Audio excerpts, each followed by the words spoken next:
Jesus.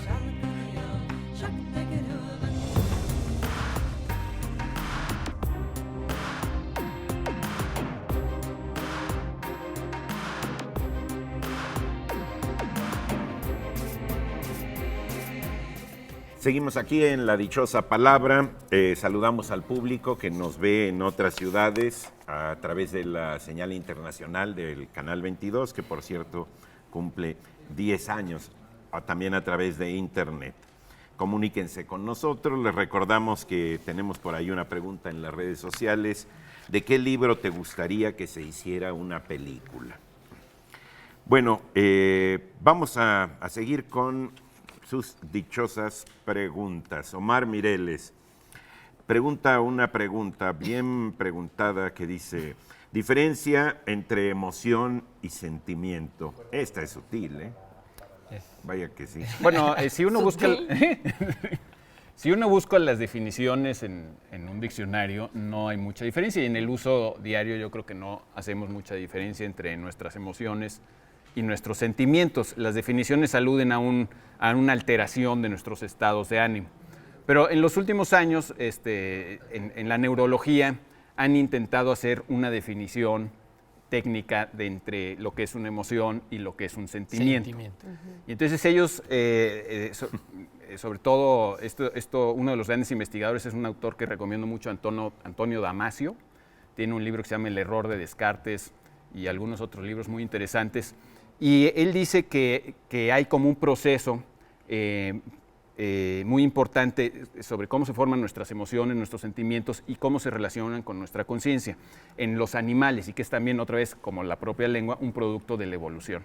Y él dice que, digamos, sí hay una diferencia importante a nivel neurológico, que las emociones son un recordatorio de que el mundo exterior es real, y las emociones lo que hacen es que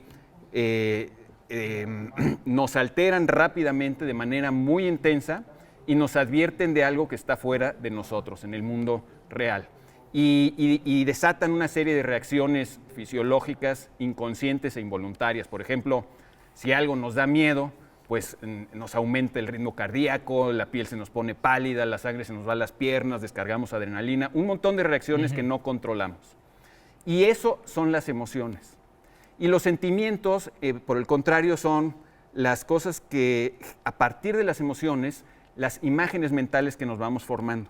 De tal manera que los sentimientos, en lugar de ser intensos y momentáneos para advertirnos de que algo es real e inmediato y provocarnos una acción de inmediato, los sentimientos son muchísimo más perdurables, y lo que nos recuerdan no es que el mundo real sea cierto, sino que nuestras emociones son ciertas. Entonces los sentimientos de alguna manera hacen perdurar un poco el mensaje de las emociones. Entonces ellos sí hacen ya una distinción, digamos, entre los sentimientos y las emociones. Y esta distinción es realmente muy interesante, ver cómo en la ciencia se preocupan tanto por algo que parece muy difícil, con una frontera muy vaga, ¿no?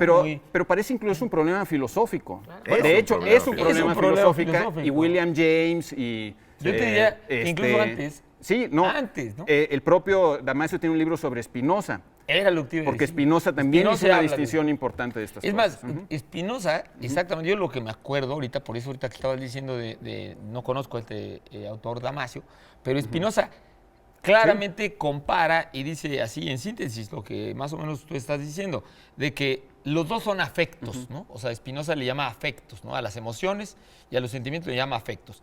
Y dice, las emociones son afectos momentáneos y los sentimientos son afectos más duraderos y estructurados, dice. O sea, las emociones no necesariamente nos estructuran, en cambio los sentimientos sí nos estructuran actitudes más perdurables, ¿no? Los sentimientos. Y entonces dice, por ejemplo, dice un flechazo, dice Spinoza, un flechazo de que ves a una muchacha, o el miedo, esas son emociones. En cambio, el amor, ¿no? El amor es un sentimiento, no es una emoción, ¿no?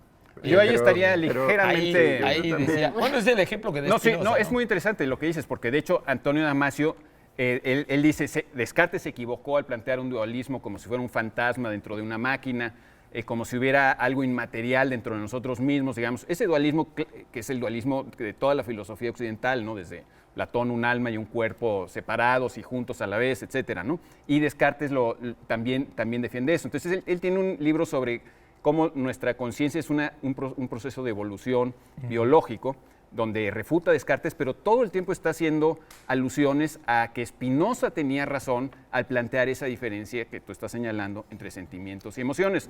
Aunque yo no creo que el amor sea un sentimiento, yo diría más bien que el enamoramiento es un sentimiento, pero creo que el amor es más bien una actividad. Claro, bueno, lo que decía Spinoza también era la conciencia, la diferencia con la conciencia, o sea que en el sentimiento hay más conciencia de la experiencia, ¿no? Que en la emoción. Exacto, la emoción es totalmente involuntaria. Es toda una polémica. La enciclopedia Garzanti de filosofía, que yo siempre la recomiendo mucho, plantea, bueno, el sentimiento como más duradero que la emoción, pero como menos profundo o intenso que la pasión. Y los grados son muchos y en la historia de la filosofía incluso hay una corriente sentimentalista y hay toda una polémica, la cuestión del sentimiento de lo sublime en Kant, etcétera, ¿no? Una cosa que se me ocurrió ahorita es cómo podemos, ciertas frases en las que usamos eso, por ejemplo, alguien que tenga un sentimiento de inferioridad, no es lo mismo que tener una emoción de inferioridad. Claro. La emoción de inferioridad lo que te estaría advirtiendo es más grave, aguas, eres inferior. En cambio, el sentimiento de inferioridad es justamente perdurable. Y ¿Me explico? hay una cuestión, hay un librín de Agnes Heller, una teórica húngara que era muy leída antes, ¿no? Porque venía de la onda marxista, que se llama Teoría de los Sentimientos, y ella plantea en los sentimientos una mayor, digamos, universalidad, miedo, etcétera, y en las emociones, yo lo vería al revés, pero así es como ella lo plantea, más carácter de idiosincrasia, más carácter, digamos, de notas culturales, de determinaciones culturales. Es decir, por ejemplo, el amor a la humanidad nunca ha... hay un momento histórico en el que surge y hay un grupo social que lo tiene, ¿sí? En cambio, el miedo, bueno, es más universal. Entonces, realmente es una polémica. Lo que hay que hacer con... ¿quién nos lo preguntó? Con Omar Mireles, es decirle que se meta a sentir. No, hay muchísima bibliografía. Hay a ver esta bibliografía de sentimientos. Hay un diccionario de los sentimientos de Marina. Claro, de Marina. De José Antonio Marina, y está escrito en colaboración, no me acuerdo. En anagrama. En anagrama también hay una curiosidad ahí que me gustaría ahora apuntar. Sentimiento viene de sentire, que antiguamente se refería nada más al sentido del oído, es decir, era nada más lo que se percibía a través de los sonidos. Después todo eso se fue trasladando o extendiendo al resto de los cinco sentidos. De ahí, de hecho, vienen palabras como disentir, que es como que los sentidos no se ponen de acuerdo, no coinciden, consentir, que es cuando sí se ponen los sentidos de acuerdo, o sea, se supone que sentidos de los demás, pero empezó siendo nada más del oído. Curioso, no y sabía. Emoción viene de emovere, que es y movere, que es movere, bueno, pues es moverse, y que no, o más bien o ex, porque venía a ser lo mismo, tiene que ser como desde o hacia, hasta era moverse de donde uno tenía los, digamos, los sentimientos. Entonces, como una la emoción era la alteración, porque se movía, todavía lo usamos, todavía se llega a usar como sinónimo de emocionarse, moverse, o sea, a veces dices que algo te mueve. No necesitas decir que te conmueve. Yo un poco quería interrumpirte. Por ejemplo, la montaña rusa es emocionante. Es emocionante. No, te mueve hasta las tripas. Pero no es sentimental, no dices, no es ay, qué sentimental. sentimiento. Ahora, la montaña yo aquí rusa. hablando de palabras, además, lo que quería aclarar es que, en efecto, el origen que tú dices está bien padre, no sabía de lo del sentir, que tenga que ver con el oído. Es importante, digo, para no confundirnos, que sentir, la palabra sentir, lleva a sentimiento, por supuesto, es la misma raíz de sentimiento, pero también lleva a la misma idea de sensación. O sea, ese sentir tenía que ver con sensación.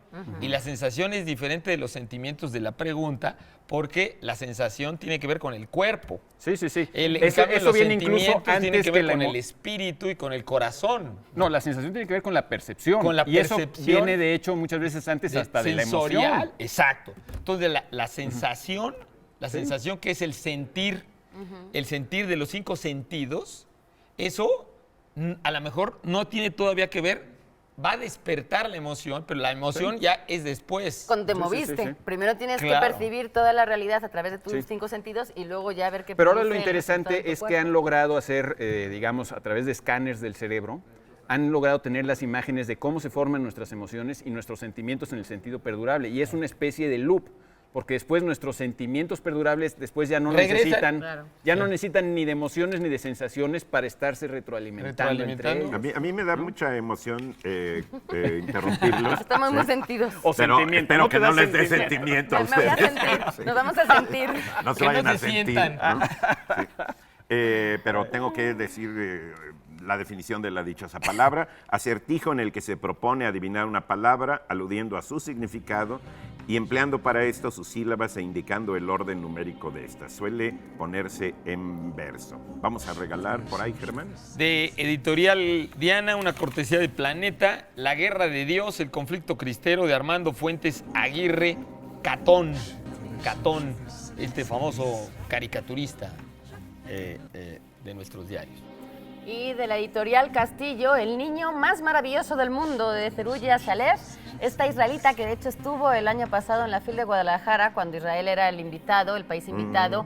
Bueno, pues aquí se habla de que Gur, el protagonista, pues él se cree muy listo, muy guapo, muy inteligente, muy todo, y resulta que le hacen bullying en la escuela, así que habla un poco de la aceptación, de lo que piensan los demás. Las ilustraciones hay que decir que son de Patricia Metola, que es una madrileña que es muy famosa en Madrid por hacer un trabajo de ilustración dentro de un área hospitalaria infantil en Móstoles, así que muy recomendable para... Móstoles. En Móstoles, que es un pueblo de Madrid, ahí hace ella todas las ilustraciones del área infantil. En Móstoles es donde sientes el diéstole y el diástole que se te lo... Bueno. Móstoles es donde empezó la sublevación madrileña contra los franceses en 1808, el 2 de mayo. Y con ello parte también de nuestra. Y ahí nació Iker Casillas, que es un dato cultural aparte, pero... Bueno, y también vamos a obsequiar una suscripción anual a la revista Este País, que como siempre trae estupendas colaboraciones. En esta ocasión la revista está dedicada... Estamos mostrando más bien otro libro. A lo mejor yo me estoy equivocando y estoy regalando el incorrecto. Primero viene El Higgs, el universo líquido y el gran colisionador de hadrones. Es probablemente, bueno, no probablemente, este es el primer libro escrito en español sobre el gran colisionador de hadrones del CERN. Su autor es nuestro amigo, el sabio mexicano Gerardo Herrera Corral. Está publicado en esta estupenda colección de la Ciencia para Todos, publicada por el Fondo de Cultura Económica, CONACYT, etc. Muy buen libro, se lo recomiendo. Él sí sabe explicar. Él sí sabe de lo que habla. Además hay que agradecerle que nos mande libros para todos, así que sí, muchas gracias Gerardo por esos libros y felicidades, de la ciencia. Sí. Muy bien. Nos vamos a unir un poquito a la cuestión de la hora del planeta, pero de todos modos, fíjate, el otro día yo estaba pensando con esto del colisionador de hadrones, que, por ejemplo, el matrimonio es un colisionador de edredones. ¿A poco no suena un tipo de partícula también bastante...? Y el chiste es ver qué es lo que ocurre cuando colisionan los edredones y ver qué sale de ahí, ¿no? Igual que hacen el colisionador de hadrones, ver... Sí. ¿Qué pasa? Si por la energía ahora sí queremos lo de los datos de la revista Perdón, yo me hice bolas, es mi culpa. Fue una colisión. Bueno, ok. También vamos a obsequiar, ahora sí, también vamos a añadir a los obsequios una suscripción anual a la revista Este País, que este número está dedicado al tema de la cultura, las políticas culturales, la relación entre educación y cultura, los logros, los retos, etcétera, etcétera. Tiene artículos muy interesantes, incluido uno del titular de Conaculta, Unidad en la Diversidad, de Rafael Tovar y de Teresa. Tiene artículos de Gerardo Estrada, de Eduardo Sojo, y una interesante mesa en la que tuve la oportunidad de participar junto con Federico Reyes Heroles, Juan Domingo Argüelles y Néstor García Canclini. Un número muy bueno el de este mes, no se lo pierdan, el número de aniversario de la revista Este País. Así que si ustedes quieren unirse a La Hora del Planeta, apaguen la luz, pero no apaguen su televisión, porque todavía falta media hora de la dichosa palabra. Volvemos en un momento.